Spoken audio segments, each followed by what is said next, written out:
ರಾಜ್ಯಪಾಲರೇನು CM ವಿರುದ್ಧ ತನಿಖೆಗೆ ಪ್ರಾಸಿಕ್ಯೂಷನ್ಗೆ ಆದೇಶ ಕೊಟ್ಟರು. ಅದಾಗ್ತಾ ಇದ್ದಂತೆ ರಿಟ್ ಅರ್ಜಿಯನ್ನು ಸಲ್ಲಿಸ್ತಾರೆ ಸಿಎಂ. ಆ ವಿಚಾರದಲ್ಲಿ ಏನಾಯ್ತು ನಿನ್ನೆ? ಪ್ರಾಸಿಕ್ಯೂಷನ್ ಸಂಕಷ್ಟದಲ್ಲಿದ್ದಂತಹ ಸಿಎಂಗೆ ತಾತ್ಕಾಲಿಕ ರಿಲೀಸ್.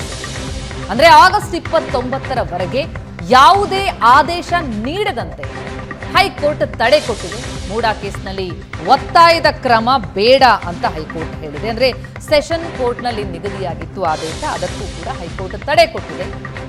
ಇವತ್ತಿನ ಸೆಷನ್ಸ್ ಕೋರ್ಟ್ ನೀಡಲಿದ್ದಂತಹ ಆದೇಶಕ್ಕೆ ಹೈಕೋರ್ಟ್ ನಿನ್ನೆ ತಡೆ ಕೊಟ್ಟಿದೆ. ಈಗ ದಾಖಲಾಗಿರುವಂತಹ 3 ಕೇಸ್ಗಳೇನಿವೆ, 3 ದೂರುಗಳೇನಿವೆ, ಅದರ ವಿಚಾರಣೆಯನ್ನ ನಡೆಸದಂತೆ ಆದೇಶ.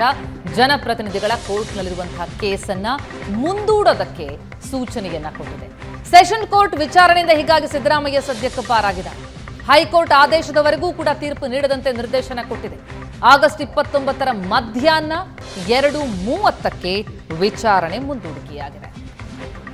ಏನ್ ಹೇಳಿದ್ರು ಸಿಎಂ? ಹಾಗಿದ್ರೆ ಕೇಳೋಣ. ವರ್ಷಗಳಲ್ಲಿ ಯಾವುದೇ ಕಪ್ಪುಚುಕ್ಕಿ ಇಲ್ಲ. ನನ್ನ ರಾಜಕೀಯ ಜೀವನ ತೆರೆದ ಪುಸ್ತಕ ಇದ್ದಾಗಿದೆ. ಅದು ನಿಮಗೂ ಗೊತ್ತಿದೆ, ಇಡೀ ರಾಜ್ಯದ ಜನತೆಗೂ ಗೊತ್ತಿದೆ. ಜನರ ಆಶೀರ್ವಾದದಿಂದ ಇಲ್ಲಿವರೆಗೆ ರಾಜಕೀಯ ಮಾಡ್ಕೊಂಡು ಬಂದಿದ್ದೀನಿ. ಜನರ ಸೇವೆಯಿಂದ ಮಾಡ್ಕೊಂಡು ಬಂದಿದ್ದೀನಿ. ಈ ರಾಜ್ಯದ ಜನರಿಗೆ ಗೊತ್ತಿದೆ ನಾನು ಯಾವುದೇ ತಪ್ಪು ಮಾಡಿಲ್ಲ ಅಂತೇಳಿ. ಮಾಡಿಲ್ಲ, ಮಾಡೋದು ಇಲ್ಲ, ಇವತ್ತಿನವರಿಗೆ ಮಾಡಲ್ಲ. ರಾಜಭವನವನ್ನ ಉಪಯೋಗಿಸಿಕೊಂಡು ಬಿಜೆಪಿಯವರು, ಜೆಡಿಎಸ್ನವರು, ಕೇಂದ್ರ ಸರ್ಕಾರದವರು ಷಡ್ಯಂತ್ರ ಮಾಡ್ತಾ ಇದ್ದಾರೆ. ನನಗೆ ಮಸಿ ಬಳಿಬೇಕು ಅಂತೇಳಿ ರಾಜಕೀಯ ದುರುದ್ದೇಶದಿಂದ ಇದು ಮಾಡ್ತಾ ಇದ್ದಾರೆ. ಸರ್, ಹಿಂದೆ ರೀಡು ಪ್ರಕರಣ ಇರ್ಬೋದು, ಉಗ್ರಸ್ ಪ್ರಕರಣ 2 ಸಾಲ ಮೇಲೆ ಆರೋಪ ಬಂದಿತ್ತು. ರೀಡು ಪ್ರಕರಣ ಕೆಂಪಣ್ಣಾಗ ಕೊಟ್ರಿ, ವರದಿ ಏನಾಯ್ತು ಗೊತ್ತಾಗಿಲ್ಲ. ನ್ಯೂಸ್ ವಾಚನ ಸರ್ಕಾರ ವಾಪಸ್ ಕೊಟ್ರಿ. ಆರೋಪ ಇಲ್ಲ ಅಂತ ಹೇಳ್ತೀರಿ ಸರ್ ನಾವು? ಹಿಂದೆ ನಿಮ್ಮ ಮೇಲೆ ಯಾವ ಆರೋಪ ಇಲ್ಲ? ಮಧ್ಯದಲ್ಲಿ ಯಾಕೆ ಪ್ರಶ್ನೆ ಕೇಳಿದೆ? ಹಿಂದೆ ರೀಡು ಅಲ್ಲಪ್ಪ, ನಾನು ಮಧ್ಯದಲ್ಲಿ ಯಾಕೆ ಪ್ರಶ್ನೆ ಯಾವಾಗಲೂ ಮಧ್ಯದಲ್ಲೇ ಪ್ರಶ್ನೆ ಕೇಳೋದು? ನಾನು ಹೇಳಿ ಮುಗಿಸೋದು ಆಮೇಲೆ ಕೇಳಬೇಕು. ಘಟನೆ ಆದ್ಮೇಲೆ ಮಾನಸಿಕವಾಗಿ ಮತ್ತೆ ನೈತಿಕವಾಗಿ ಕುಗ್ಗಿದ್ರಿ ಸರ್. ಸ್ವಲ್ಪ ನೀವು ಡಲ್ ಕಾಣ್ತಾ ಇದ್ರಿ. ನೀನು ಬಹಳ ಡೆಲ್ ಕಾಣಿಸ್ತಾ ಇರೋ. ನನ್ನ ಯಾಕೆ ಡೆಲ್ ಕಾಣಿಸ್ತಾ ಇದೆಯಾ? ನಾ ಇನ್ನೂ ಈ ರಾಜಕೀಯದಲ್ಲಿ ಹೋರಾಟ ಇದೆಯಲ್ಲ, ಈ ಹೋರಾಟ ಮಾಡುವಾಗ ಇನ್ನೂ ಹೆಚ್ಚು ನನಗೆ ಜೋಶ್ ಬರ್ತದೆ. ಯಾಕಂದ್ರೆ ಅವ್ರಿಗೆ ಭಯ. ಯಾಕೆ ನಾನು ಬಡವ್ರ ಪರವಾಗಿದ್ದೀನಲ್ಲ, ಅನೇಕ ಗ್ಯಾರಂಟಿಗಳು, ಎಲ್ಲ ಗ್ಯಾರಂಟಿಗಳನ್ನು ಜಾರಿ ಮಾಡಿದ್ವಲ್ಲ. ಅವ್ರೇನ್ ತಿಳ್ಕೊಂಡಿದ್ದಾರೆ ಅಂದ್ರೆ ಸಿದ್ದರಾಮಯ್ಯನವ್ರನ್ನ ರಾಜಕೀಯವಾಗಿ ಮುಗಿಸಿದ್ರೆ 40 ವರ್ಷ. ಎಸ್ ಪ್ರಶಾಂತ್, ಪ್ರಾಸಿಕ್ಯೂಷನ್ ಸಂಕಷ್ಟದಲ್ಲಿದ್ರು ಸಿದ್ದರಾಮಯ್ಯ. ಒಂದು ರೀತಿ ತಾತ್ಕಾಲಿಕವಾದಂತಹ ರಿಲೀಫ್. ನಿನ್ನೆ ಇಡೀ ದಿನ ಮಧ್ಯಾಹ್ನದ ನಂತರ ಆದಂತಹ ಬೆಳವಣಿಗೆ ಇದೆಯಲ್ಲ, ಭಾರಿ ಸಂಚಲನ ಮೂಡಿಸ್ತು ಅಂತ. ಪ್ರತಿಮಾ, ಇಡೀ ಒಂದು ಸುದೀರ್ಘ ಅವಧಿಯವರೆಗೆ ಮುಖ್ಯಮಂತ್ರಿ ಆಗಿರ್ತಕ್ಕಂಥವ್ರಿಗೆ 5-6 ದಿನಗಳ ಕಾಲ ಮುಂದೂಡಿದರೆ ಅದೊಂದು ರಿಲೀಫ್ ಸಿಗುತ್ತೆ ಅಂತ ನನಗೆ ಅನ್ಸಲ್ಲ. ಅದು that is not A relief. ಯಾಕಂದರೆ ಈ ಪ್ರಕರಣದ ಒಟ್ಟಾರೆ ವ್ಯಾಪ್ತಿಯನ್ನು ತೆಗೆದುಕೊಂಡಾಗ ರಾಜ್ಯಪಾಲರು ಕೊಟ್ಟಿರ್ತಕ್ಕಂಥ ಸ್ಯಾಂಕ್ಷನ್ ಫಾರ್ ಇನ್ವೆಸ್ಟಿಗೇಷನ್ ಏನಿದೆ, ಅದಾದಮೇಲೆ ಮುಖ್ಯಮಂತ್ರಿಗಳು ಹೈಕೋರ್ಟ್ಗೆ ಹೋಗ್ತಕ್ಕಂಥದ್ದು ತುಂಬ ಸ್ವಾಭಾವಿಕವಾಗಿರ್ತಕ್ಕಂಥ ಒಂದು ಕಾನೂನು ಪ್ರಕ್ರಿಯೆ. ಒಂದು ಹೈಕೋರ್ಟ್ ನಿನ್ನೆ ಜನಪ್ರತಿನಿಧಿಗಳ ನ್ಯಾಯಾಲಯಕ್ಕೆ ಏನು ಹೇಳಿದೆ ಅಂದರೆ, ತರಾತುರಿಯಲ್ಲಿ ನೀವು ತೀರ್ಪನ್ನು ಕೊಡಬೇಡಿ. ಕೊಟ್ಟರೆ ಏನಾಗುತ್ತೆ, ಸುದೀರ್ಘ ಅವಧಿಯವರೆಗಿನ ಒಂದು ಮುಖ್ಯಮಂತ್ರಿ ರಾಜಕೀಯ ಅನುಭವ ಮತ್ತು ರಾಜಕೀಯ ಹೋರಾಟ ಏನಿರುತ್ತೆ, ಅದಕ್ಕೆ ಒಂದೇ ಸಲ ಏನಾದರೂ ಒಂದು ಆಘಾತ ಅಥವಾ ಕಪ್ಪು ಚುಕ್ಕೆಯ ಥರ ಬರುತ್ತೆ. ಆ ಕಾರಣದಿಂದ ಹೈಕೋರ್ಟ್ ಈ ಒಂದು ಸ್ಯಾಂಕ್ಷನ್ ಆಫ್ ಇನ್ವೆಸ್ಟಿಗೇಷನ್ ಅರ್ಜಿ, ರಿಟ್ ಪಿಟಿಷನ್ ಏನು ಮುಖ್ಯಮಂತ್ರಿಗಳು ಸಲ್ಲಿಸಿದ್ದಾರೆ, ಇದನ್ನು ನಾವು ಇದರಲ್ಲಿ ಒಂದು ಆದೇಶ ಕೊಡುವವರೆಗೂ ಕೂಡ ನೀವು ಅದನ್ನು ಪರಿಗಣಿಸಬೇಡಿ. ಇವತ್ತೇನು ಆದೇಶ ಕೊಡಬೇಕಿತ್ತು ಜನಪ್ರತಿನಿಧಿಗಳ ನ್ಯಾಯಾಲಯ ಮಾಡಬೇಡಿ. ಯಾಕಂದರೆ ಒಂದು ಸಲ ಜನಪ್ರತಿನಿಧಿಗಳ ನ್ಯಾಯಾಲಯ ಇಲ್ಲ, ನೀವು ಹೋಗಿ FIR ದಾಖಲಿಸಬಹುದು ಅಂತಕ್ಕಂಥದ್ದನ್ನು ಹೇಳಿಬಿಟ್ಟಿದ್ರೆ, ಇಡೀ ಒಂದು ರಾಜ್ಯಪಾಲರ ಸ್ಯಾಂಕ್ಷನ್ ಆಫ್ ಇನ್ವೆಸ್ಟಿಗೇಷನ್ದಲ್ಲಿ ಮುಖ್ಯಮಂತ್ರಿಗಳೇನು ಹೈಕೋರ್ಟ್ನಲ್ಲಿ ಅರ್ಜಿ ಸಲ್ಲಿಸಿದ್ದಾರೆ ಅದೊಂದು ರೀತಿ ಇನ್ಫ್ರಕ್ಚುಯಸ್ ಆಗಿ ಹೋಗ್ಬಿಡ್ತಿತ್ತು. ರೈಟ್. ಆ ಸ್ಯಾಂಕ್ಷನ್ ಆಫ್, ಈಗ ಕೆಳಗಿನ ನ್ಯಾಯಾಲಯ ಏನು ಕೇಳ್ತಾ ಇತ್ತು, ನಿಮ್ಮ ಬಳಿ ಸ್ಯಾಂಕ್ಷನ್ ಇದೆಯಾ, ಸ್ಯಾಂಕ್ಷನ್ ಬಂದಿದೆ, ಹೋಗಿ ನೀವು ಲೋಕಾಯುಕ್ತದಲ್ಲೋ ಎಲ್ಲೋ FIR ದಾಖಲಿಸಿ ಅಂತಕ್ಕಂಥದ್ದನ್ನು ಹೇಳಿದರೆ, ದಿಸ್ ಕೇಸ್ ಇಸ್ ಮೇಂಟೈನೇಬಲ್, ನೀವು ದಾಖಲಿಸಿ ಅಂತಕ್ಕಂಥದ್ದನ್ನು ಹೇಳಿದರೆ ಇಡೀ ಮುಖ್ಯಮಂತ್ರಿಗಳ ಪ್ರಕರಣ ಒಂದು ಹೆಜ್ಜೆ ಮುಂದೆ ಹೋಗ್ಬಿಡ್ತಿತ್ತು. ಆ ಕಾರಣದಿಂದ ಹೈಕೋರ್ಟ್ ಹೇಳಿದೆ, ನಾವು ವಿಷಯವನ್ನು ಪರಿಗಣಿಸ್ತೀವಿ. ಬಹುಶಃ matter of the fake case ಮೇಲೂ ಕೂಡ ಹೈಕೋರ್ಟ್ 29ಕ್ಕೆ ವಿಚಾರಣೆ ನಡೆಸುತ್ತೆ ಅಂತಕ್ಕಂಥದ್ದನ್ನು ವಕೀಲರು ಹೇಳ್ತಾ ಇದ್ದಾರೆ. ಅಂದರೆ ಪ್ರೈಮಾ ಫೆಸಾಯ್ ಈ ಪ್ರಕರಣದಲ್ಲಿ ಏನಾದರೂ ತಥ್ಯ ಉಂಟಾ ಇಲ್ವಾ ಅಂತಕ್ಕಂಥದ್ದು. ಹೀಗಾಗಿ 29ರವರೆಗೆ ಮುಖ್ಯಮಂತ್ರಿಗಳಿಗೊಂದು ಕಾಲಾವಕಾಶ ಸಿಕ್ಕಿದೆ. ಆದರೆ ನೋಡಿ, ಈ ಪ್ರಕರಣದಲ್ಲಿ ಇದು ಸುಪ್ರೀಂ ಕೋರ್ಟ್ಗೆ ಹೋಗ್ತಕ್ಕಂಥ ಒಂದು ಪ್ರಕರಣ. ನಿಜ. ರಾಜ್ಯಪಾಲರು ಸೆಕ್ಷನ್ 17A ಕೊಟ್ಟಿರ್ತಕ್ಕಂಥ ಒಂದು ಸ್ಯಾಂಕ್ಷನ್ ಏನಿದೆ, ಇದು ಸರಿಯಾದ ಕ್ರಮ ಹೌದೋ ಅಲ್ವೋ ಅಂತಕ್ಕಂಥದ್ದು ಕಾನ್ಸ್ಟಿಟ್ಯೂಷನಲ್ ಬೆಂಚ್ವರೆಗೆ ಹೋಗ್ತಕ್ಕಂಥ ಪ್ರಕರಣ. ಕಾನೂನಿನ ವ್ಯಾಖ್ಯೆ ಏನೇ ಇರಲಿ, ರಾಜಕೀಯ ವ್ಯಾಖ್ಯೆಗಳು ಏನಾಗ್ತವೆ ಅನ್ನೋದೇ ಬಹಳ ಮುಖ್ಯ. ಈಗ ಇಡೀ ಮೂಡಾ ಪ್ರಕರಣದಲ್ಲಿ ಮುಖ್ಯಮಂತ್ರಿಗಳ ಪತ್ನಿ ತೆಗೆದುಕೊಂಡಿರ್ತಕ್ಕಂಥ ಏನು 14 ಸೈಟ್ಗಳಿವೆ, ಆ ಪ್ರಕರಣದಲ್ಲಿ ಏನಾಗತ್ತೆ ಅನ್ನೋದರ ಬಗ್ಗೆನ ಕುತೂಹಲಕ್ಕಿಂತ ಆ ಪ್ರಕರಣದಲ್ಲಿ ಒಂದು ವೇಳೆ ನ್ಯಾಯಾಲಯಗಳು, ಈಗ ನೋಡಿ ರಾಜ್ಯಪಾಲರು ಒಂದು ಶಬ್ದವನ್ನು ಉಪಯೋಗಿಸಿದ್ದಾರೆ. ಅವ್ರೇನು ಹೇಳಿದ್ದಾರೆ, ಎರಡೂ ಕಡೆಯ ದಾಖಲೆಗಳನ್ನು ನಾನು ಗಮನಿಸಿದ್ದೀನಿ. ಎರಡೂ ದಾಖಲೆಗಳನ್ನು ಬೇರೆ ಬೇರೆ ರೀತಿಯಲ್ಲಿ ಇನ್ಫರೆನ್ಸ್ ಎಳಿಬಹುದು. ಹೀಗಾಗಿ ಒಂದು ನ್ಯೂಟ್ರಲ್ ಅಂದರೆ ತಟಸ್ಥವಾಗಿರ್ತಕ್ಕಂಥ, ಇನ್ನೊಂದು ಇಂಡಿಪೆಂಡೆಂಟ್ ಪಾರದರ್ಶಕ ಇನ್ವೆಸ್ಟಿಗೇಷನ್ ನಡೆಸುವ ಅವಶ್ಯಕತೆ ಇದೆ ಅಂತಕ್ಕಂಥದ್ದನ್ನು ಮಾತ್ರ ರಾಜ್ಯಪಾಲರು ಹೇಳಿದ್ದಾರೆ. ರಾಜ್ಯಪಾಲರು ಎಲ್ಲೂ ಕೂಡ ನಾನು ಒಂದು ನಿರ್ಧಾರಕ್ಕೆ ಬಂದುಬಿಟ್ಟಿದ್ದೀನಿ, ಕಾನೂನು ಕ್ರಮ ಆಗಲಿ ಆ ಥರದ್ದು ಹೇಳಿಲ್ಲ, ಕೊಡಿ ಅಂತ ಹೇಳಿಲ್ಲ. ಅವ್ರೇನು ಹೇಳಿದ್ದಾರೆ, ಈ ಎರಡೂ ಕಡೆಯ ದಾಖಲೆಗಳನ್ನು ಗಮನಿಸಿದಾಗ ನನಗೊಂದು ಸ್ಯಾಟಿಸ್ಫೈ ಏನಾಗಿದೆ ಅಂತಂದರೆ, ನನಗೊಂದು ಸ್ಯಾಟಿಸ್ಫೈ ಆಗಿರ್ತಕ್ಕಂಥದ್ದು ಈ ಪ್ರಕರಣದ ಬಗ್ಗೆ ಒಂದು ಇಂಡಿಪೆಂಡೆಂಟ್ ಇನ್ವೆಸ್ಟಿಗೇಷನನ್ನು ನಡೆಸಬೇಕು ಅಂತಕ್ಕಂಥದ್ದು. ಹೀಗಾಗಿ ಈ ಇಂಡಿಪೆಂಡೆಂಟ್ ಅಂದರೆ ಯಾವುದು ಅಂತಕ್ಕಂಥ ಪ್ರಶ್ನೆ ಬರುತ್ತೆ 29ಕ್ಕೆ. ಒಂದು ವೇಳೆ ಇಂಡಿಪೆಂಡೆಂಟ್ ಇನ್ವೆಸ್ಟಿಗೇಷನ್ ನಡೆಸಬೇಕು ಅಂತಂದರೆ ರಾಜ್ಯ ಸರ್ಕಾರದ ಅಧೀನದಲ್ಲಿರ್ತಕ್ಕಂಥ ಪೊಲೀಸರಿಂದ ನಡೆಸಬಾರ್ದು. ಸರಿ, ಹಾಗಾದರೆ CBI ಇಂದ ನಡೆಸಬೇಕಾ? CBI is independent investigation agency, ಹೌದಾ ಅಲ್ವಾ ಅಂತಕ್ಕಂಥದ್ದು ಕೂಡ ಚರ್ಚೆ ಆಗಬೇಕು. ಯಾಕಂದರೆ CBI ಇವತ್ತಿನ ದಿನಗಳಲ್ಲಿ ಕೇಂದ್ರ ಸರ್ಕಾರದ ಕೈಗೊಂಬೆಯಾಗಿ ಕೆಲಸ ಮಾಡ್ತಾ ಇದೆ, ಮೇಲ್ನೋಟಕ್ಕೆ ಕಾಣ್ತಾ ಇದೆ. ಅದರಲ್ಲೂ ಕಾಂಗ್ರೆಸ್ ಅಂತೂ ಅದನ್ನು ಬಹಳ ಪ್ರಬಲವಾಗಿ ಪ್ರತಿಪಾದಿಸುತ್ತೆ. ಕಾಂಗ್ರೆಸ್ ಮಾಡುತ್ತೆ, ನಮಗೂ ಮೇಲ್ನೋಟಕ್ಕೆ ಕಾಣ್ತಾ ಇದೆ CBI ED ಏನೇನು ಮಾಡ್ತಾ ಇದೆ ಅಂತಕ್ಕಂಥದ್ದು. ಆ ಕಾರಣದಿಂದ ಇದೊಂದು ಇಂಟ್ರೆಸ್ಟಿಂಗ್ ಆಗಿದೆ. ಆದರೆ ನನಗನ್ಸುತ್ತೆ ಪ್ರತಿಮಾ, ನೋಡಿ, ಈ ರೀತಿಯಾಗಿರ್ತಕ್ಕಂಥ ಆರೋಪಗಳು ಬಂದಾಗ ಭಾಳ ಹಳೆಯ ಮಾತಿದೆ, Caesar's wife should be above suspicion ಅಂತ. ಆ ರಾಜನ ಹೆಂಡತಿ ಸಂದೇಹಕ್ಕಿಂತ ಮೇಲಿರಬೇಕು ಅಂತ, ಸಂದೇಹಗಳಿರಬಾರ್ದು ಅಂತ. ಇಲ್ಲಿ ರಾಜನ ಪತ್ನಿಯ ಜೊತೆಗೆ ರಾಜನ ಮೇಲೆ ಆರೋಪಗಳನ್ನು ಮಾಡಲಾಗ್ತಾ ಇದೆ. ರಾಜ್ಯಪಾಲರೇ ಸ್ವತಃ ಸ್ಯಾಂಕ್ಷನ್ ಆಫ್ ಇನ್ವೆಸ್ಟಿಗೇಷನ್ ಕೊಟ್ಟಿದ್ದಾರೆ.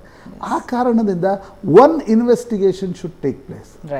ಈಗ ಜುಲೈ 14ಕ್ಕೆ ಸಿದ್ದರಾಮಯ್ಯನವರ ಸರ್ಕಾರ ಜಸ್ಟಿಸ್ ದೇಸಾಯಿ ಅವರ ಒಂದು ಆಯೋಗವನ್ನು ರಚನೆ ಮಾಡಿದೆ.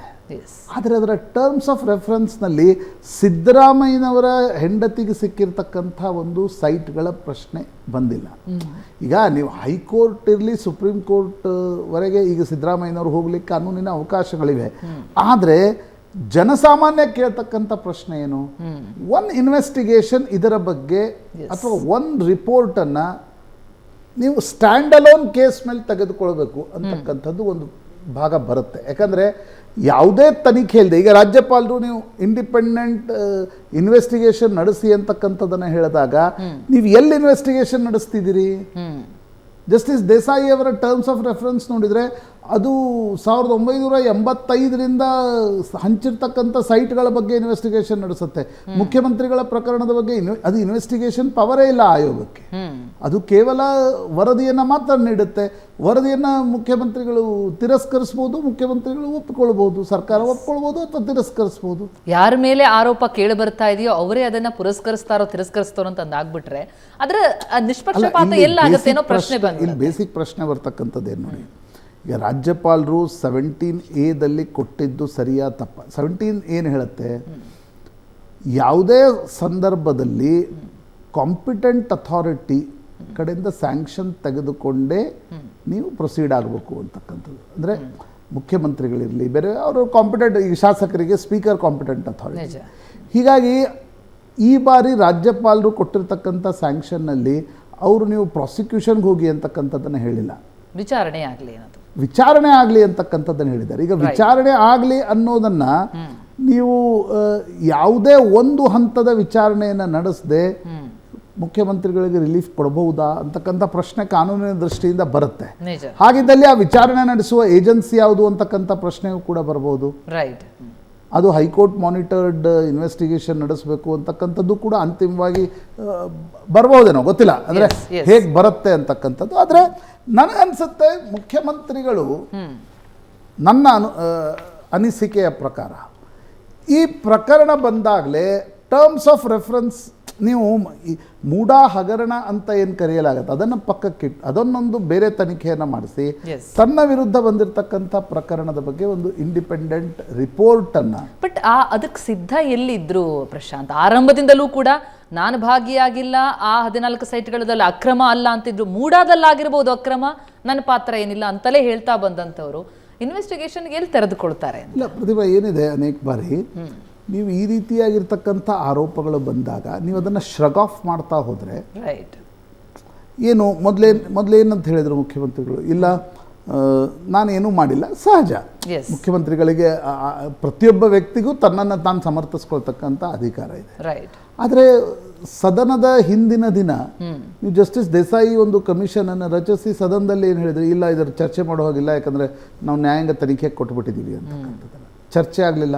ಮತ್ತು ಈ ರೀತಿಯ ವಿಷಯಗಳು ಪೊಲಿಟಿಕಲ್ ಸ್ಲಗ್ ಫೆಸ್ಟ್ನಿಂದ ಪರಿಹಾರ ಸಿಗಲ್ಲ ಇದಕ್ಕೆ. ಅಂದರೆ ನಾನೊಂದು ಹೇಳ್ತೀನಿ, ನೀವೊಂದು ಹೇಳ್ತೀರಿ, ರಾಜಕೀಯ ಆರೋಪ ಪ್ರತ್ಯಾರೋಪಗಳಿಂದ ಈ ವಿಷಯ ಸಿದ್ಧ ಆಗಲ್ಲ. ಈ ವಿಷಯ ಸಿದ್ಧ ಆಗಬೇಕಾದ್ರೆ ಒಂದು ನಿಷ್ಪಕ್ಷಪಾತವಾಗಿರ್ತಕ್ಕಂಥ ತನಿಖೆ ನಡೆಸಬೇಕಾಗುತ್ತೆ. ನಿಜ. ಆ ತನಿಖೆಯನ್ನು ನಡೆಸದೆ ನೀವು ಈ ಪ್ರಕರಣದ ನಿಷ್ಕರ್ಷೆಗೆ ಬರಲಿಕ್ಕೆ ಸಾಧ್ಯ ಇಲ್ಲ. ಇದು ಭ್ರಷ್ಟಾಚಾರನೋ ಸ್ವಜನ ಪಕ್ಷಪಾತನೋ ಯಾವುದಿದು ಅಂತಕ್ಕಂಥದ್ದನ್ನು ಕೂಡ ನಿರ್ಧರಿಸಬೇಕಾಗುತ್ತಲ್ಲ. ಆ ನಿರ್ಧರಿಸುವ ಏಜೆನ್ಸಿ ಯಾವುದು? ಈ ಪ್ರಶ್ನೆ ನನಗನ್ಸುತ್ತೆ 29ರ ನಂತರ ದೊಡ್ಡ ಮಟ್ಟದಲ್ಲಿ ಈ ಚರ್ಚೆ ನಿಶ್ಚಿತವಾಗಿ ಆಗತ್ತೆ ಅಂತ ಅನ್ಸುತ್ತೆ. ಎಸ್ ಬಹುಶಃ ಇದು ಒಂದು ಭಾಗ ಕಾನೂನು ಸಮರ. ಇದರ ಜೊತೆಗೆ ತನ್ನ ಜೊತೆ ಎಲ್ಲ ಬೆಂಬಲ ಇದೆ ಅಂತ ಸಿದ್ದರಾಮಯ್ಯನವರು ಹೇಳ್ತಲೇ ಬರ್ತಾ ಇದ್ದಾರೆ. ಹಾಗೆ ಭಾರಿ ದೊಡ್ಡ ಮಟ್ಟದಲ್ಲಿ ಪ್ರತಿಭಟನೆಗಳು ಕೂಡ ಆಗ್ತಾ ಇರುವಂಥದ್ದು. ಆ ಪ್ರತಿಭಟನೆಯ ಸಂದರ್ಭದಲ್ಲಿ ಏನಾಯಿತು ನಿನ್ನೆ, ಆ ಬಗ್ಗೆ ಮಾಹಿತಿಯನ್ನು ಕೊಡ್ತಾ ಹೋಗ್ತೀವಿ. ರಾಜ್ಯಪಾಲರು ಯಾವಾಗ ಪ್ರಾಸಿಕ್ಯೂಷನ್ಗೆ ಅನುಮತಿ ಕೊಟ್ಟರು, ಸಿಎಂ ವಿರುದ್ಧ ತನಿಖೆಗೆ ಅನುಮತಿ ಕೊಟ್ಟ ಬೆನ್ನಲ್ಲೇ ಕಾಂಗ್ರೆಸ್ ಬಹಳ ದೊಡ್ಡ ಮಟ್ಟದಲ್ಲಿ ಪ್ರತಿಭಟನೆಗೆ ಮುಂದಾಯಿತು. ಆದರೆ ಪ್ರತಿಭಟನೆಯ ಸಂದರ್ಭದಲ್ಲಿ ಆಡಿದಂತಹ ಮಾತುಗಳಿದೆಯಲ್ಲ, ಅದು ವಿವಾದ ಸೃಷ್ಟಿಸಿದೆ. ಬಾಂಗ್ಲಾ ಬೆಂಕಿ, ಕಾಂಗ್ರೆಸ್ ನಾಯಕರ ಧಮಕಿ. ಪ್ರತಿಭಟನೆಯಲ್ಲಿ ಕಿಚ್ಚಚ್ಚಿದ್ದಾರೆ ಕಾಂಗ್ರೆಸ್ ನಾಯಕರು. ಐವಾನ್ ಡಿಸೋಜಾ, ರಕ್ಷ ಶಿವರಾಮ್ ವಿವಾದ.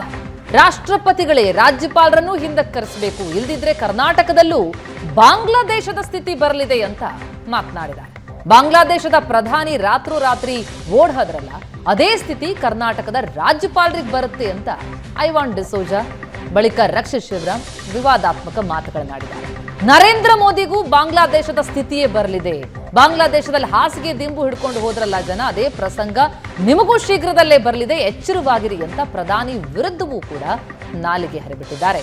ಕೈ ಮುಖಂಡ ರಕ್ಷಿತ್ ಮುಖ್ಯಮಂತ್ರಿ ಸಿದ್ದರಾಮಯ್ಯ ಬೆಂಬಲಕ್ಕೆ ನಿಂತಹ ಸಂದರ್ಭದಲ್ಲಿ, ಪ್ರೊಟೆಸ್ಟ್ ಸಂದರ್ಭದಲ್ಲಿ ಆಡಿದಂತಹ ಮಾತುಗಳು. ಅದರ ಜೊತೆಗೆ ಸಿದ್ದು ಬೆಂಬಲಕ್ಕೆ ಸಾಹಿತಿಗಳು ನಿಂತರು. ಫ್ರೀಡಂ ಪಾರ್ಕ್ನಲ್ಲಿ ಸಾಹಿತಿಗಳು ಮತ್ತು ಚಿಂತಕರಿಂದ ಪ್ರೊಟೆಸ್ಟ್. ರಾಜ್ಯಪಾಲರ ನಡೆ ಸಂವಿಧಾನ ವಿರೋಧಿ ಅಂತ ಘೋಷಣೆಗಳನ್ನ ಕೂಗಿದ್ದಾರೆ.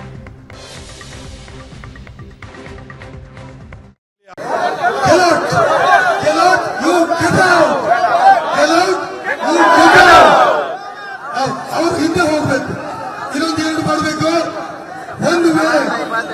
ಒಂದು ವೇಳೆ ಅವರು ಹಿಂದಕ್ಕೆ ಕರೆಸದೇ ಇದ್ರೆ, ರಾಜ್ಯಪಾಲರನ್ನು ರಾಷ್ಟ್ರಪತಿಗಳು ಹಿಂದಕ್ಕೆ ಕರೆಸದೇ ಇದ್ರೆ, ಬಾಂಗ್ಲಾದೇಶದಲ್ಲಿ ಬಾಂಗ್ಲಾದೇಶ ಅಧ್ಯಕ್ಷರು ರಾತ್ರೋರಾತ್ರಿ ಓಡಿ ಹೋದ್ರಲ್ಲ, ಅದೇ ಪರಿಸ್ಥಿತಿ ಗವರ್ನರ್ ಆಫೀಸಿಗೆ ಬರ್ತದೆ ಅಂತ ಹೇಳಲಿಕ್ಕೆ ಬಯಸ್ತೇವೆ. ಮೋದಿ ಅವರೇ, ಒಂದು ವಿಚಾರವನ್ನ ತಿಳ್ಕೊಳ್ಳಿ, ಬಾಂಗ್ಲಾದೇಶದಲ್ಲಿ ಹಾಸಿಗೆ ದಿಂಬು ಹಿಡ್ಕೊಂಡು ಹೋದ್ರಲ್ಲ, ಆ ಪ್ರಸಂಗ ನಿಮಗೂ ಕೂಡ ಅತಿ ಶೀಘ್ರದಲ್ಲಿ ಬರಲಿದೆ, ಎಚ್ಚರವಾಗಿರಿ. ಈ ರೀತಿಯ ಆಕ್ರೋಶದ ಮಾತುಗಳು. ಪ್ರಶಾಂತ್, ಸಿಎಂ ಸಿದ್ದರಾಮಯ್ಯನವರ ಪರವಾಗಿ ಬೆಂಬಲಕ್ಕೆ ನಿಂತು ಪ್ರತಿಭಟನೆ ಮಾಡೋದು ಸರಿ, ಆಡುವ ಮಾತುಗಳು ಬಹಳ ಪ್ರಮುಖ ಆಗತ್ತಲ್ವಾ ಅಂತ. ಅಂದರೆ ಈಗ ನನಗೆ ಐವಾನ್ ಡಿಸೋಜಾ ಹಂಗೆ ಮಾತಾಡೋರಲ್ಲ, ಆದರೆ ಈ ರಾಜಕೀಯ ನಾಯಕರಿಗಿರಲಿ ಅಥವಾ ಸಾರ್ವಜನಿಕವಾಗಿ ಭಾಷಣ ಮಾಡುವವರಿಗೆ ಜನ ಕಂಡ ಕೂಡಲೇ ಉತ್ಸಾಹದ ಅತಿ ಉತ್ಸಾಹದಲ್ಲಿ ಏನು ಮಾತಾಡಬೇಕು ಏನು ಮಾತನಾಡಬಾರ್ದು ಅನ್ನೋದು ಅರ್ಥ ಆಗಲ್ಲ. ನಾನು ಹಿಂಗೆ ಮಾತಾಡ್ಬಿಟ್ರೆ ಒಂದು ಮಾಧ್ಯಮಗಳಲ್ಲೂ ಸುದ್ದಿ ಆಗುತ್ತೆ, ಒಂದು ಜನನೂ ಕೂಡ ಚಪ್ಪಾಳೆ ಹೊಡಿತಾರೆ ಅನ್ನೋ ಕಾರಣಕ್ಕೋಸ್ಕರ ನೀವು ಈಗ ಐವಾನ್ ಡಿಸೋಜ ಅವ್ರು ಕೇಳಬೇಕಾದ ಪ್ರಶ್ನೆ, ಈಗ ನಾನು ಸರಿ ತಪ್ಪು ಅನ್ನೋ ಚರ್ಚೆಗೆ ಹೋಗಲ್ಲ, ಯಾಕಂದರೆ ಮಾತಾಡ್ಬಿಟ್ಟಿದ್ದಾರೆ ಅವರು, ಮಾತಾಡಬಾರ್ದಾಗಿತ್ತು ಒಬ್ಬ ಶಾಸಕನಾಗಿ. ನೀವು ರಾಜ್ಯಪಾಲರನ್ನು ಆ ರೀತಿಯ ಪರಿಸ್ಥಿತಿ ಬಂದರೆ ರಾಜ್ಯದಲ್ಲಿ ಕಾಂಗ್ರೆಸ್ ಸರ್ಕಾರ ಇರುತ್ತಾ? ನೀವು ತಗೊಳ್ಳಪ್ಪ, ನೀವು ಲಾಜಿಕಲಿ ಅದನ್ನೇ ತೆಗೆದುಕೊಳ್ಳೋಣ. ಆ ರೀತಿ ಮಾಡಿದರೆ ನಿಮಗೆ ರಾಜ್ಯದಲ್ಲಿ ಕಾಂಗ್ರೆಸ್ ಸರ್ಕಾರ ಇತ್ತು, ಯಾವುದಾದ್ರೂ ರಾಜ್ಯದಲ್ಲಿ ಕೇಂದ್ರ ರಾಷ್ಟ್ರಪತಿ ಆಳ್ವಿಕೆಯನ್ನು ಹೇರದೇ ಬಿಡುತ್ತಾ? ಅದನ್ನೇ ಆಹ್ವಾನಿಸ್ತಾ ಇದ್ದಾರೆ ಅವರು. ಅಲ್ಲ ಅಂದರೆ ನೀವೇನು ಬಯಸ್ತಾ ಇದ್ದೀರಿ? ಅದನ್ನು ರಾಷ್ಟ್ರಪತಿ ಆಳ್ವಿಕೆ ಹೇರಲಿ ಅಂತ ಐವಾನ್ ಡಿಸೋಜ ಬಯಸ್ತಾ ಇದ್ದಾರೆ. ಸುಮ್ಮನೆ ನಾವು ಮಾತಾಡಬೇಕು ಅನ್ನೋ ಕಾರಣಕ್ಕೆ ಏನೆಲ್ಲ ಇನ್ನೊಂದು ರಕ್ಷಿತ್ ಶಿವರಾಮ್ ಬೆಳ್ತಂಗಡಿಯಲ್ಲಿ ಮೊನ್ನೆ ಡಿಫೀಟೆಡ್ ಕ್ಯಾಂಡಿಡೇಟ್. ಪ್ರಧಾನ ಇದಕ್ಕೇನು ಸಂಬಂಧವೇ ಇಲ್ಲ. ಭಾರತ ಇಷ್ಟೊಂದು ಮ್ಯಾಚೂರ್ಡ್ ಡೆಮೋಕ್ರಸಿಯಾಗಿ ಪಕ್ಕದಲ್ಲಿದೆ ಅನ್ನುವ ಕಾರಣಕ್ಕೋಸ್ಕರ ನಾವು ಬಾಂಗ್ಲಾದ ರೀತಿಯಾಗಿರ್ತಕ್ಕಂಥ ಅರಾಜಕತೆಯನ್ನು ತರ್ತೀವಿ ಅನ್ನೋದನ್ನು ಹೇಳುವ ಪ್ರಯತ್ನವನ್ನು ರಕ್ಷಿತ್ ಮಾಡ್ತಾ ಇದ್ದಾರಾ? ಅಲ್ಲ, ನಮ್ಮ ದೇಶಕ್ಕೆ ಆ ಸ್ಥಿತಿ ಬರಲಿ ಅಂತ ಯಾವ ಭಾರತೀಯ ಬಯಸ್ತಾನೆ? ಅಲ್ಲ, ನೀವು ಚುನಾವಣೆಯನ್ನು ಎದುರಿಸಿ ನರೇಂದ್ರ ಮೋದಿ ಅವ್ರನ್ನ ಸೋಲಿಸಿ ಬೇಡ ಅಂದವ್ರು ಯಾರು? ನಿಜ. ಅದು ಬಿಟ್ಟು ಇಲ್ಲ ನಾವು ಇದನ್ನು ಈ ರೀತಿಯ ಹೇಳಿಕೆಗಳು. ಮೂರನೇದು ನನಗೆ ಆಶ್ಚರ್ಯ ಅನಿಸೋದು ಈ ಸಾಹಿತಿಗಳು. ರೈಟ್. ಇವರು ಸಾಹಿತಿಗಳ ಆಸ್ಥಾನದ ಒಂದು ರೀತಿ ಹಿಂದೆ ರಾಜರ ಆಸ್ಥಾನದಲ್ಲಿ ಇರ್ತಿದ್ರು ನೋಡಿ. ಕೆಲವರು ಈ ಬಲಪಂಥೀಯ BJP ಸಾಹಿತಿಗಳಿದ್ದಾರೆ, ಈ ಎಡಪಂಥೀಯ ಸಿದ್ದರಾಮಯ್ಯನವರ ಬೆಂಬಲಕ್ಕೆ ನಿಂತಿರೋದು. ಈ ಪ್ರಕರಣ ಭ್ರಷ್ಟಾಚಾರದ ಆರೋಪ ಇರ್ತಕ್ಕಂಥ ಹಿಂದೆ ಯಡಿಯೂರಪ್ಪನವ್ರ ಜೊತೆಗೂ ಕೆಲವರು ನಿಂತ್ಕೊಂಡಿದ್ರು. ನೀವು ಅವರನ್ನು ವೈಯಕ್ತಿಕ ಖುಷಿ ಪಡಿಸುವುದಕ್ಕೋಸ್ಕರ ಮತ್ತು ನೀವು ಸಾಹಿತಿಗಳು ಯಾಕೆ ಆಗಿ ಗುರುತಿಸ್ಕೊಳ್ತೀರಿ? ಬುದ್ಧಿಜೀವಿಗಳಿಗೆ ಯಾಕೆ ಗುರುತಿಸ್ಕೊಳ್ತೀರಿ? ಹೋಗಿ ಕಾಂಗ್ರೆಸ್ ಪಕ್ಷದ ಕಾರ್ಯಕರ್ತರಾಗಿ, ಹೋಗಿ BJP ಪಕ್ಷದ ಕಾರ್ಯಕರ್ತರಾಗಿ. ನೀವ್ಯಾಕೆ ನಾನು ಸಾಹಿತಿಗಳು, ನಾವು ಬುದ್ಧಿಜೀವಿಗಳು ಅಂತಕ್ಕಂಥ ಟ್ಯಾಗನ್ನು ಹಾಕ್ಕೊಳ್ತೀರಿ? ನನಗೆ ಮುಖ್ಯಮಂತ್ರಿ ಚಂದ್ರು ಆಮ್ ಆದ್ಮಿ ಪಕ್ಷದ ರಾಜ್ಯಾಧ್ಯಕ್ಷರು. ಆಮ್ ಆದ್ಮಿ ಪಕ್ಷ ಹುಟ್ಕೊಂಡಿದ್ದೇ ಇಂಡಿಯಾ ಅಗೇನ್ಸ್ಟ್ ಕರಪ್ಷನ್, ಭ್ರಷ್ಟಾಚಾರದ ವಿರುದ್ಧ. ಯಾರೂ ಕೂಡ ಮುಖ್ಯಮಂತ್ರಿಗಳು ನಡೆಸೇ ಬಿಟ್ಟಿದ್ದಾರೆ ಅಂತಕ್ಕಂಥದ್ದನ್ನು ಹೇಳ್ತಾ ಇಲ್ಲ. ಪ್ರಶ್ನೆ ಇರ್ತಕ್ಕಂಥದ್ದೇನಿಲ್ಲಿ, ಮುಖ್ಯಮಂತ್ರಿಗಳ ವಿರುದ್ಧ ಬಂದಿರತಕ್ಕಂಥ ಆರೋಪಗಳ ಬಗ್ಗೆ ಒಂದು ಇಂಡಿಪೆಂಡೆಂಟ್ ತನಿಖೆ ನಡೆಸಬೇಕೋ ಬೇಡವೋ ಅಂತಕ್ಕಂಥದ್ದು. ಈಗ ಅದು ಮ್ಯಾಟರ್ ಹೈಕೋರ್ಟ್ನಲ್ಲಿದೆ. ನೀವಿಲ್ಲ, ನಾವು ಮುಖ್ಯಮಂತ್ರಿಗಳ ಪರವಾಗಿದ್ದೀವಿ ಅಂತಕ್ಕಂಥದ್ದನ್ನು ತೋರಿಸುವುದಕ್ಕೋಸ್ಕರ ನಾವು ಸಾಹಿತಿಗಳು, ನಾವು ಬುದ್ಧಿಜೀವಿಗಳು ಅಂತ ಹೇಳ್ಕೊಂಡು ಬಂದು, you should be independent, you should be neutral. ನಮ್ಮ ಇತ್ತೀಚಿನ 10-15 ವರ್ಷಗಳ ವ್ಯವಸ್ಥೆ ಹೆಂಗಾಗಿದೆ ಪ್ರತಿಮಾ ಅಂತಂದರೆ, ಯಾರೋ ಸ್ವಲ್ಪ ಸಾರ್ವಜನಿಕವಾಗಿ ಗುರುತಿಸ್ಕೊಂಡ ತಕ್ಷಣ ಆತ ಸರ್ಕಾರದ ಪರವಾಗಿರಬೇಕು ವಿರುದ್ಧವಾಗಿರಬೇಕು ಅಂತಕ್ಕಂಥ ತೀರ್ಮಾನ ತೆಗೆದುಕೊಳ್ತಾರೆ. See, this society needs neutral people. ನಿಜ. ಒಬ್ಬ ನ್ಯಾಯಾಧೀಶನಿಗೆ ಹೆಂಗೆ ನ್ಯೂಟ್ರಲ್ ಆಗಿರಬೇಕಾಗಿರ್ತಕ್ಕಂಥ ಅನಿವಾರ್ಯತೆ ಇದೆಯೋ, ಸಾಹಿತಿಗಳಿಗೂ ಕೂಡ ಯಾವ ಪ್ರಕರಣದಲ್ಲಿ ನೀವು ಸೈದ್ಧಾಂತಿಕವಾಗಿರ್ತಕ್ಕಂಥ ಪ್ರಕರಣದಲ್ಲಿ ಪರ ವಿರೋಧ ಮಾತನಾಡಿ, ಯಾರು ಬೇಡ ಅಂತಾರೆ? ನಿಜ. ಈಗ ನರೇಂದ್ರ ಮೋದಿ RSS ಬಗ್ಗೆ ವಿರೋಧ ವ್ಯಕ್ತಪಡಿಸುವಾಗ ನಿಮ್ದೊಂದು ಸೈದ್ಧಾಂತಿಕ ನಿಲುವಿರಲಿ. ನೀವು ಭ್ರಷ್ಟಾಚಾರದ ಪ್ರಕರಣದಲ್ಲಿ ಗವರ್ನರ್ ಮತ್ತು ಗವರ್ಮೆಂಟ್ ನಡುವೆ ನಡೆದಿರ್ತಕ್ಕಂಥ ತಿಕ್ಕಾಟಗಳಲ್ಲಿ how can you take a stand? ನೀವು ಎಲ್ಲದರಲ್ಲೂ ಸ್ಟ್ಯಾಂಡ್ ತಗೊಳ್ಬೇಕು ಅಂತಕ್ಕಂಥ ತೀರ್ಮಾನ ಮಾಡಿದರೆ ಮತ್ತೆ ನೀವು ಸಾಹಿತಿಗಳು ಅಂತಕ್ಕಂಥದ್ದನ್ನು ಯಾಕೆ ಹಚ್ಕೊಳ್ತೀರಿ? ಅಲ್ಲ, ಇವರು ಹೇಳುವ ರೀತಿಯಲ್ಲಿ ಗಮನಿಸಿದಾಗ ಸಿದ್ದರಾಮಯ್ಯನವರು ಹಾಗಿದ್ರೆ, ಅಥವಾ ಮುಖ್ಯಮಂತ್ರಿ ಹುದ್ದೆಯಲ್ಲಿದ್ದವರು ಪ್ರಶ್ನಾತೀತರ, ಅವರ ಮೇಲೆ ಯಾವುದೇ ಆರೋಪಗಳು ಬರಬಾರ್ದ, ಆಗಿದ್ರೆ ಅದೊಂದು ತನಿಖೆಗೆ ಒಳಪಡಬಾರ್ದಾ? ಯಾರೂ ಪ್ರಶ್ನಾತೀತರಲ್ಲ ಪ್ರಜಾಪ್ರಭುತ್ವ ವ್ಯವಸ್ಥೆಯಲ್ಲಿ. ಯಾರೂ ಪ್ರಶ್ನಾತೀತ. ನಾನೊಬ್ಬ ಪತ್ರಕರ್ತನಾಗಿ ಹೇಳ್ತಿದ್ದೀನಿ, ಪತ್ರಕರ್ತರು ಯಾರೂ ಪ್ರಶ್ನಾತೀತರಲ್ಲ. ನಿಜ. ನೀವು ನನಗೆ ಆಶ್ಚರ್ಯ ಅನಿಸ್ತಕ್ಕಂಥದ್ದು, ನೀವೊಂದು ಭ್ರಷ್ಟಾಚಾರದ ಪ್ರಕರಣದ ಬಗ್ಗೆ ಚರ್ಚೆ ನಡೀತಾ ಇದೆ. ಈಗ ಅದು ಭ್ರಷ್ಟಾಚಾರ, ಸ್ವಜನ ಪಕ್ಷಪಾತ ಅಂತಾನೆ ಇಟ್ಕೊಳ್ಳಿ, ಭ್ರಷ್ಟಾಚಾರ ಅಂತ ಬೇಡ. ನೀವು ಸ್ವಜನ ಪಕ್ಷಪಾತದ ವಿಷಯದಲ್ಲಿ ಸಾಹಿತಿಗಳು ಬಂದು ಒಬ್ಬ ರಾಜಕಾರಣಿಯನ್ನು ಬೆಂಬಲಿಸ್ಬೋದಾ? ನಾನು ಬರೀ ಇದನ್ನು ನೋಡಿ, ಐ ಆಮ್ ನಾಟ್ ನಾನು ಸಿಂಗಲ್ ಔಟ್ ಮಾಡ್ತಾ ಇಲ್ಲ. ಇಲ್ಲಪ್ಪ ಸಿದ್ದರಾಮಯ್ಯನವರು, ನೀವು ಯಡಿಯೂರಪ್ಪನವರು ಇದ್ದಾಗಲೂ, ಯಾವುದೇ ಮುಖ್ಯಮಂತ್ರಿ ಇದ್ದಾಗಲೂ ಇದೇ ರೀತಿಯಾಗಿರ್ತಕ್ಕಂಥದ್ದನ್ನು ಆಯಾ ಪಕ್ಷದ ನೀವು ಪಕ್ಷ ಸೇರ್ಕೊಂಡ್ಬಿಡಿ. ಈಗ ಹೋಗಿದ್ರಲ್ಲ ಮೊನ್ನೆ ಅಕಾಡೆಮಿಗಳು KPCC ಕಚೇರಿಗೆ, ಅಕಾಡೆಮಿ ಅಧ್ಯಕ್ಷರು ಸೇರ್ಕೊಂಡ್ಬಿಡಿ, ಪಕ್ಷ ಬೇಡ ಅನ್ನೋರು ಯಾರು? ನಾನು ಕಾಂಗ್ರೆಸ್ ಪಕ್ಷದ ಸಾಹಿತಿ, ನಾನು BJP ಪಕ್ಷದ ಸಾಹಿತಿ, ನಾನು JDS ಪಕ್ಷದ ಸಾಹಿತಿ. ನನ್ನ ಸಾಹಿತ್ಯ ಏನಿದ್ರೂ ಕೂಡ ಆ ಪಕ್ಷದ ವಿಚಾರಧಾರೆಗೆ ಸಂಬಂಧಪಟ್ಟಿರ್ತಕ್ಕಂಥ ಸಾಹಿತ್ಯವನ್ನು ನಾನು ಬರಿತೀನಪ್ಪ. ನಾನು ದೇವೇಗೌಡರು ಗುಣಗಾನ ಮಾಡ್ತೀನಿ, ನಾನು ಸಿದ್ದರಾಮಯ್ಯ ಗುಣಗಾನ ಮಾಡ್ತೀನಿ, ನಾನು ಯಡಿಯೂರಪ್ಪ ಗುಣಗಾನ ಮಾಡ್ತೀನಿ. ಮಾಡ್ಕೊಳ್ಳಿ, ನಿಮ್ಗೆ ಬೇಡ ಅಂದವ್ರು ಯಾರು? ನೀವು ಸಾಹಿತಿಗಳು ಅಂತ ಬೋರ್ಡ್ ಹಾಕ್ಕೊಂಡು ನಾನು ಈ ಒಂದು ಸೃಜನಶೀಲತೆಯನ್ನು ಮಾಡ್ತೀನಿ ಅಂತಕ್ಕಂಥದ್ದನ್ನು ಹೇಳಿಕೊಂಡು, ನಾನು ಕವಿ ಅಂತಕ್ಕಂಥದ್ದನ್ನು ಹೇಳಿಕೊಂಡು ಯಾವ ಪ್ರಕರಣದಲ್ಲಿ ಹೋಗಿ ನೀವು ಧರಣಿಯನ್ನು ಕುಟ್ಕೊಳ್ತಾ ಇದ್ದೀರಿ? ಎಸ್, ಬಹುಶಃ ಇಂತಹ ಹಲವು ಹೈ ಡ್ರಾಮಾಗಳು ನೋಡೋದಕ್ಕೆ ಸಿಗುತ್ತೆ ಅಂತ ಸಾಹಿತಿಗಳು ಮತ್ತು ಸ್ವಾಮಿಗಳ ಬಗ್ಗೆ ಒಂದು ರೀತಿಯ ಕನಿಕರ ಬರುತ್ತೆ. ಆ ಸ್ವಾಮೀಜಿಗಳೆಲ್ಲರೂ ಬಂದು ಯಾರಾದರೂ ಒಬ್ಬ ಮುಖ್ಯಮಂತ್ರಿನ ತೆಗಿತಾರೆ ಅಂತಂದಾಗ ತೆಗಿಬೇಡ್ರಿ, ತೆಗೀರಿ ಅನ್ನೋದಕ್ಕೆ ಹೋರಾಟ ಶುರು ಮಾಡ್ತಾರೆ. ಅವ್ರಿಗೇನು ಸಂಬಂಧಪಡದ ವಿಷಯ ಅದು, ಅವ್ರಿಗೇನು ಸಂಬಂಧಪಡದ ವಿಷಯ. ಸೇಮ್ ವಿತ್ ಸಾಹಿತಿಗಳು. ನೀವು ಹೇಳಿ, what ever is right court will decide ಅಂತಕ್ಕಂಥದ್ದನ್ನು ಹೇಳಿ. ಎಕ್ಸಾಕ್ಟ್ಲಿ. ನೋಡೋಣ ಮುಂದಿನ ದಿನಗಳಲ್ಲಿ ಏನಾದರೂ ನಿಲುವುಗಳು ಬದಲಾಗುತ್ತಾ? ಏನಾಗುತ್ತೆ ನೋಡಿ, ಅವ್ರು ಕೂತ್ಕೊಂಡ ತಕ್ಷಣ ಸಾಹಿತ್ಯ ಮತ್ತು ಸಾಹಿತ್ಯ ಕೃಷಿ ಇದೆ ಅಲ್ವಾ, ಆ ಫೀಲ್ಡ್ನಲ್ಲಿ ಒಂದು ರೀತಿಯಾಗಿರ್ತಕ್ಕಂಥ ಸಂಚಲನ ಬರುತ್ತೆ. ನೀವು ಈ ರೀತಿ ಒಂದು ಪಕ್ಷದ ಪರ ಒಂದು ಪಕ್ಷದ ವಿರುದ್ಧ, ನಾನು ಇಬ್ಬರಿಗೂ ಹೇಳ್ತಾ ಇದ್ದೀನಿ. ರೈಟ್. ಈ ಬಲಪಂಥೀಯ ಸಾಹಿತಿಗಳದ್ದು ಅದೇ ಕತೆ, ಇವ್ರದ್ದು ಅದೇ ಕತೆ. ಒಬ್ರನ್ನೊಬ್ರು ಗಂಜಿ ಗಿರಾಕಿಗಳು ಅಂತ ಅವ್ರ ಸರ್ಕಾರ ಇದ್ದಾಗ ಇವ್ರು ಕರ್ಕೊಳ್ಳೋದು, ಇವ್ರ ಸರ್ಕಾರ ಇದ್ದಾಗ ಅವ್ರು ಕರ್ಕೊಳ್ಳೋದು. ಸಾಹಿತ್ಯ ಅಂತೂ ಬರಲ್ಲ. ಈ ರೀತಿ ಸಾಹಿತಿಗಳ ಪ್ರತಿಭಟನೆ ಆಗಾಗ ನಾವು ನೋಡ್ತಾ ಇರ್ತೀವಿ ರಾಜಕೀಯ ಕಾರಣಗಳಿಗೋಸ್ಕರ. ನಿಜ. ರೇಣುಕಾ ಸ್ವಾಮಿಯ ಕೊಲೆ ಪ್ರಕರಣದಲ್ಲಿ ದರ್ಶನ್ ಅಂಡ್ ಗ್ಯಾಂಗ್ ಜೈಲು ಪಾಲಾಗಿ ಬರೋಬ್ಬರಿ 60 ದಿನಗಳಾಗಿದೆ, 2 ತಿಂಗಳಾಯಿತು. ದಿನೇ ದಿನೇ ಕಾನೂನು ಕುಣಿಕೆ ಬಿಗಿಯಾಗ್ತಾ ಇದೆ. ಸಾಕಷ್ಟು ಸಾಕ್ಷ್ಯಗಳನ್ನು ಸಂಗ್ರಹಿಸಿದ್ದಾರೆ, ಪ್ರಬಲ ಸಾಕ್ಷ್ಯಗಳನ್ನು ಸಂಗ್ರಹ ಮಾಡಿದ್ದಾರೆ ಪೊಲೀಸರು. 60 ದಿನಗಳಿಂದ ಮಂಕಾಗಿದ್ದಾರೆ ದರ್ಶನ್. ಕೆಲವೇ ದಿನಗಳಲ್ಲಿ ಕೋರ್ಟ್ಗೆ ಚಾರ್ಜ್ ಶೀಟ್ ಕೂಡ ಸಲ್ಲಿಕೆಯಾಗುತ್ತೆ. ಆದರೆ ಚಾರ್ಜ್ ಶೀಟ್ ಸಲ್ಲಿಕೆಯಾದ ಮೇಲೂ ಕೂಡ ಬೇಲ್ಗೆ ಅಪ್ಲೈ ಮಾಡಿದ್ರೆ ದರ್ಶನ್ಗೆ ಬೇಲ್ ಸಿಗೋದು ಅನುಮಾನ ಅಂತ ಹೇಳಲಾಗ್ತಾ ಇದೆ. ಈ ಮಧ್ಯೆ ಈ ಪ್ರಕರಣದ ಆರೋಪಿ ನಂಬರ್ 1 ಪವಿತ್ರ ಗೌಡ ಜಾಮೀನಿಗಾಗಿ ಅರ್ಜಿ ಹಾಕೊಂಡಿದ್ದಾರೆ. ದರ್ಶನ್ ಇನ್ನೂ ಜಾಮೀನಿಗೆ ಯಾವುದೇ ಅರ್ಜಿ ಸಲ್ಲಿಸಿಲ್ಲ. ಚಾರ್ಜ್ ಶೀಟ್ ಸಲ್ಲಿಕೆಯಾಗಲಿ ಅಂತ ಕಾಯ್ತಾ ಇದ್ದಾರೆ ದರ್ಶನ್. ಆದರೆ A1 ಆರೋಪಿ ಪವಿತ್ರ ಗೌಡ ಜಾಮೀನಿಗೆ ಅರ್ಜಿ ಹಾಕೊಂಡಿದ್ದಾರೆ. ಸಿವಿಲ್ ಕೋರ್ಟ್ಗೆ ಅರ್ಜಿ ಸಲ್ಲಿಸಿದ್ದಾರೆ. ಪವಿತ್ರ ಪರ ವಕೀಲರು ಆಗಸ್ಟ್ 22ರಂದು ವಿಚಾರಣೆಯನ್ನ ಕೋರ್ಟ್ ಕೈಗೆತ್ತಿಕೊಳ್ಳುತ್ತೆ. ಆಗಸ್ಟ್ 22ಕ್ಕೆ ವಿಚಾರಣೆಯನ್ನ ಕೋರ್ಟ್ ಕೈಗೆತ್ತಿಕೊಳ್ತಾ ಇದ್ದು 60 ದಿನಗಳಿಂದ ದರ್ಶನ್ ಅಂಡ್ ಗ್ಯಾಂಗ್ ಜೈಲು ಪಾಲಾಗಿದ್ದು. ಏನಾಗ್ತಾ ಬಂತು ಈ ಪ್ರಕರಣದಲ್ಲಿ? ಈ ಬಗ್ಗೆ ಮಾತನಾಡ್ತಾ ಹೋಗೋಣ. ನಮ್ಮೊಂದಿಗೆ ನಮ್ಮ ಕ್ರೈಮ್ ರಿಪೋರ್ಟರ್ ರಮೇಶ್ ಕೂಡ ಜಾಯ್ನ್ ಆಗಿದ್ದಾರೆ. Ramesh, good morning.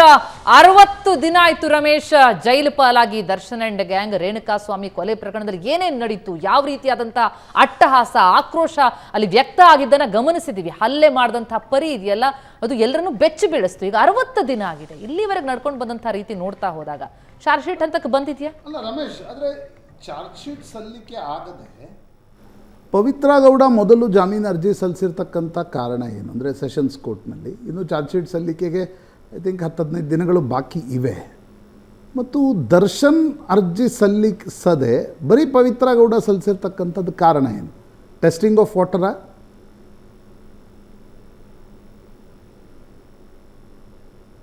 ದರ್ಶನ್ ಜೈಲು ಸೇರಿ 60ನೇ ದಿನ ಇವತ್ತಂದರೆ 2 ತಿಂಗಳಾಗಿದೆ. ಮತ್ತು ಅದು ಅರೆಸ್ಟ್ ಆಗಿ 70 ದಿನಗಳಾಗಿರುವಂಥದ್ದು. ಇನ್ನು ಮುಂದಿನ 20 ದಿನದ ಒಳಗಾಗಿ ಪೊಲೀಸರು ಈ ಒಂದು ಕೇಸ್ನ ಚಾರ್ಜ್ ಶೀಟನ್ನು ಸಲ್ಲಿಸಬೇಕು.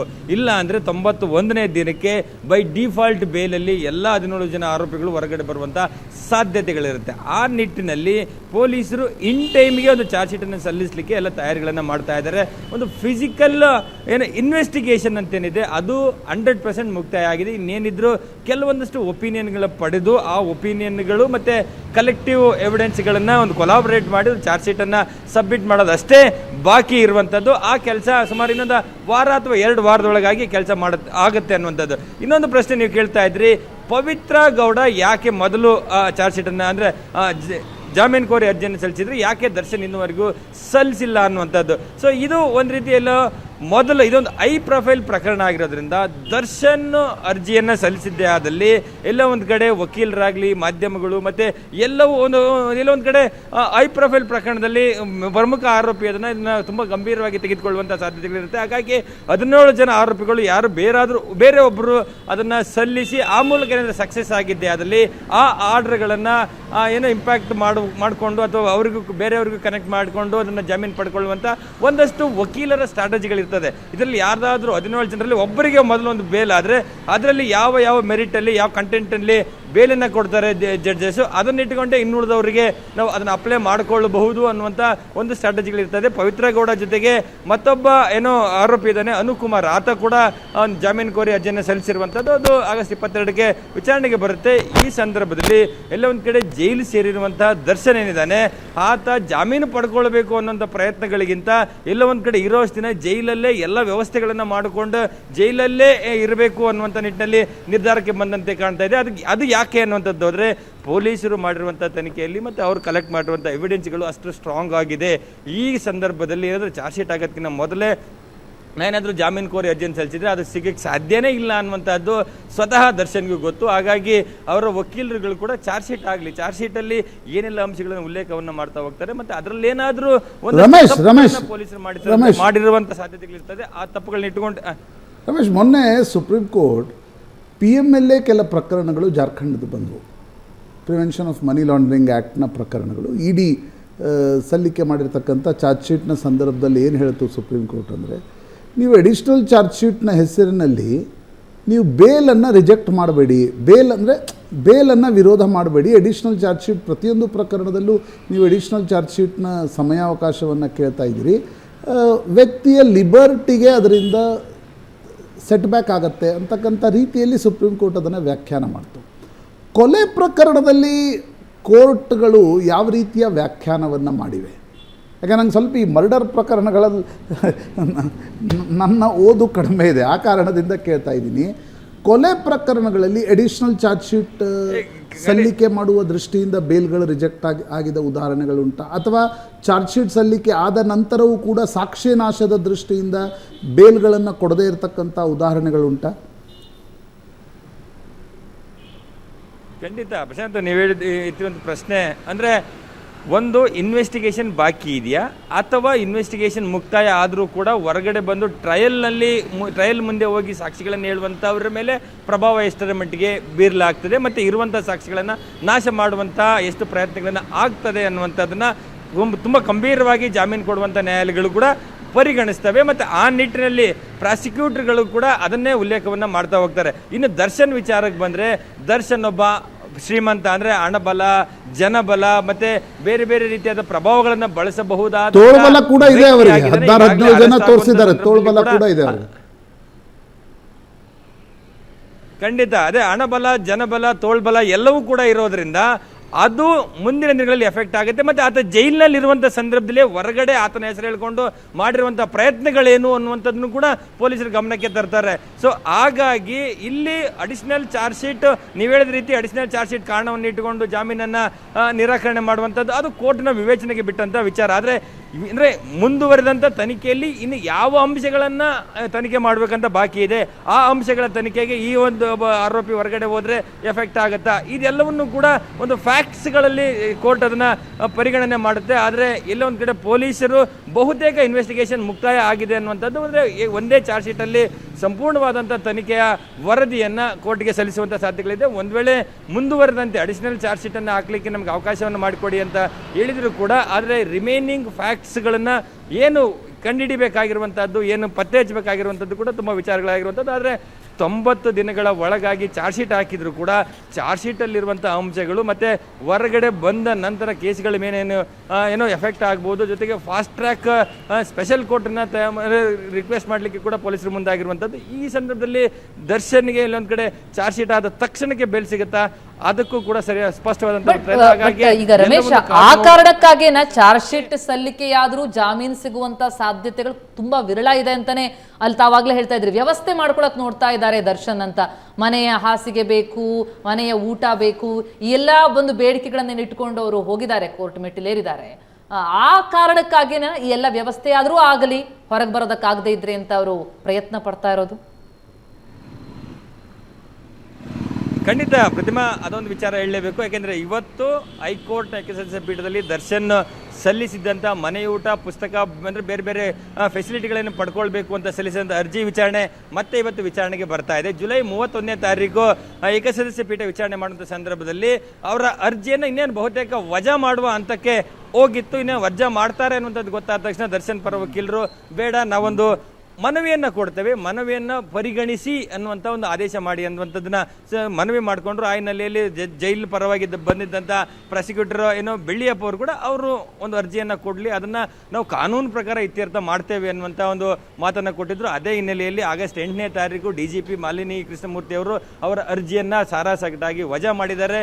ವೈದ್ಯರ ರಮೇಶ್ ಕೊನೆ ಪ್ರಶ್ನೆ ರಮೇಶ್, ಈ ಪವಿತ್ರ ಗೌಡ ಮತ್ತು ದರ್ಶನ್ ಅರ್ಜಿಗಳ ಬಗ್ಗೆ ನಾವು ಚರ್ಚೆನೂ ಮಾಡ್ತಾ ಇದ್ದೇವೆ, ಅದು ಸುದ್ದಿನೂ ಆಗುತ್ತೆ. ಅವ್ರ ಜೊತೆ ಇರ್ತಕ್ಕಂಥ ಉಳಿದವರು ಏನಾದರೂ ಅರ್ಜಿಗಳನ್ನು ಕೋರ್ಟ್ನಲ್ಲಿ ಸಲ್ಲಿಸಿದಾರ? ಮನೆ ಊಟ, ಜಾಮೀನು? ಪ್ರಶಾಂತ್, ಅಂದರೆ ಮೊದಲು ನಿಖಿಲ್ ನಾಯ್ಕ್ ಅನ್ನುವಂಥ ಅಕ್ಯೂಸ್ ನಂಬರ್ 17 ಅರ್ಜಿಯನ್ನು ಅಂದರೆ ಅರೆಸ್ಟ್ ಆಗಿ ಜೈಲಿಗೆ ಹೋದ ಆರಂಭದ ದಿನಗಳಲ್ಲೇ ಸಲ್ಲಿಕೆಯನ್ನು ಮಾಡ್ತಾರೆ. ಆದರೆ ಇಲ್ಲೇ ಒಂದು ಕಡೆ ಪ್ರಾಸಿಕ್ಯೂಟ್ರು ಹಾಕುವಂತಹ ಒಂದಷ್ಟು ಏನು ಕೊಟ್ಟಂಥ ರಿಪ್ಲೈ ಮೇಲೆ ಅವರು ಇಮ್ಮಿಡಿಯೇಟು ಅರ್ಜಿಯನ್ನು ವಾಪಸ್ ತೆಗೆದುಕೊಳ್ತಾರೆ. ಇಲ್ಲ, ನಾವು ಮುಂದಿನ ದಿನದಲ್ಲಿ ಅರ್ಜಿಯನ್ನು ಹಾಕ್ತೇವೆ ಅಂತೇಳಿ. ಅದನ್ನು ಹೊರತುಪಡಿಸಿದರೆ ನಿನ್ನೆ ಅನುಕುಮಾರ್ ಅನ್ನುವಂಥ ಮತ್ತೊಬ್ಬ ಆರೋಪಿ ಏನು ಜಾಮೀನು ಕೋರಿ ಅರ್ಜಿಯನ್ನು ಹಾಕಿರುವಂಥದ್ದು ಪವಿತ್ರ ಗೌಡ. ಸದ್ಯಕ್ಕೆ ಕೋರ್ಟ್ ಮುಂದೆ ಇರುವಂಥದ್ದು 2 ಅರ್ಜಿ, ಅನುಕುಮಾರ್ ಮತ್ತು ಪವಿತ್ರ ಗೌಡ ಅರ್ಜಿ ವಿಚಾರಣೆಗಿರುವಂಥದ್ದು. ಹಾಗಾಗಿ ಈ ಅರ್ಜಿಗಳ ಅಂದರೆ ಫಲಿತಾಂಶ ಏನಾಗುತ್ತೆ ಅನ್ನುವಂಥದ್ದನ್ನು ನೋಡಿಕೊಂಡು ಇನ್ನುಳಿದಂಥ ಪ್ರಭಾವಿಗಳು ಈ ಅರ್ಜಿಯನ್ನು ಸಲ್ಲಿಸಬೇಕಾ ಬೇಡವಾ ಅನ್ನುವಂಥ ತೀರ್ಮಾನಕ್ಕೆ ಬರ್ತಾರೆ. ಅದು ಚಾರ್ಜ್ ಶೀಟ್ ಒಳಗೆ ಸಲ್ಲಿಸಬೇಕಾ, ಚಾರ್ಜ್ ಶೀಟ್ ಆದಮೇಲೆ ಸಲ್ಲಿಸಬೇಕಾ, ಚಾರ್ಜ್ ಶೀಟಲ್ಲಿರುವಂಥ ಯಾವ ಅಂಶಗಳನ್ನು ಬಳಕೆ ಮಾಡಿಕೊಂಡು ಅರ್ಜಿ ಸಲ್ಲಿಸಬೇಕು, ಇದೆಲ್ಲವೂ ಕೂಡ ಇಲ್ಲೊಂದು ಕಡೆ ಆರೋಪಿಗಳು ಮತ್ತು ಅವರ ಪರ ವಕೀಲರುಗಳು ಕೂತು ಏನೋ ಒಂದು ಪ್ಲಾನ್ ಮತ್ತು ಸ್ಟ್ರಾಟಜಿ ಮಾಡಿದಂತೆ ಕಾಣ್ತಾ ಇದೆ. Prashant. Okay Ramesh, thank you very much.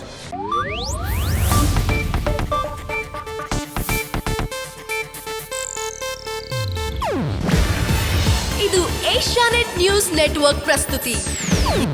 ನೀವು ನೋಡ್ತಿದ್ದೀರಾ ಏಷ್ಯಾನೆಟ್ ಸುವರ್ಣ ನ್ಯೂಸ್.